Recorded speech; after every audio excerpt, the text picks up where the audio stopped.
நம்ம வயிற்றுல வந்து தீபாக்னின்னு சொல்லுவோம் நாங்க. தீபாக்னின்னா அக்னி. அதுதான் நம்மளுடைய சீரணத்தை ரெகுலேட் பண்ணி டைஜஸ்ட் பண்ணி அசிமிலேஷன் எல்லாமே இருக்கும். அது வந்து ஒரு பழக்கத்தினால் மாறுபட்டுட்டே இருக்கும். நீங்க வந்து நல்ல உணவுகள் எடுத்தீங்கன்னா அந்த அக்னி நல்லா இருக்கும். அது நல்லா இல்லைன்னா தான் இந்த பிரச்சனையெல்லாம் வரும். நாங்க பஞ்ச தீபாக்னி அப்படின்னு ஒரு சித்த மருத்துவத்துல சொல்லுவோம். பஞ்ச தீபாக்னினா சுக்கு, மிளகு, திப்பிலி, ஏலக்காய், சீரகம். 5 பொருள் தான்.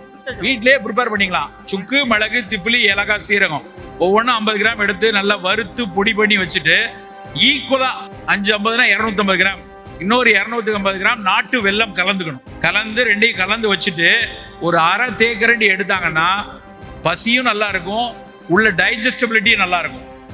இன்னொரு எண்டு அஜீரணம் மட்டும் இல்ல, அல்சரா இருக்கு, கேஸ்ட்ரிக்கா இருக்கு அப்படின்னா அன்னப்பொடின்னு சொல்லுவோம். அன்னப்பொடிங்கிறது இதே மாதிரி இன்னும் 2-3 இருக்கும். அதுல கொஞ்சம் பெருங்காயம் சேரும், கருவேப்பிலை சேரும். இதே 5ஓட சேர்ந்து கருவேப்பிலை, பெருங்காயம் சேரும். இந்த உணவு அந்த அன்னப்பொடியை சாதத்துல போட்டு சாப்பிட சொல்லுவோம். சுடு சாதத்துல அரை ஸ்பூன் போட்டு அதை வந்து நல்லா அதை சாப்பிட்டுட்டு அது அந்த அன்னப்பொடி இல்லைன்னா அட்டச்சூரணம்னு சொல்லுவாங்க. அது இந்த சித்த ஆயுர்வேத கடைகளில் கிடைக்கும். அதை வாங்கி சாப்பிடலாம். அதை உணவுகளோடு சேர்த்து எடுத்துக்கொள்ளணும். இதெல்லாம் விட எளிது என்னன்னா, ரெகுலரா சாப்பிட்ட உடனே நம்ம கேரளத்து மக்கள் ஜீரக தண்ணி குடிக்கிறாங்க இல்லையா, அதை ரெகுலரா பழக்க வச்சிடணும். டைஜஷன் பிரச்சனை இருக்கு, அல்சரேஷன் இருக்குன்னா சீரக தண்ணி எடுத்துக்கொள்ளலாம். இதை மாதிரி நம்மளுடைய உணவு பழக்கத்தை வைத்துக்கொண்டோம்னா அஜீரண பிரச்சனை வராது.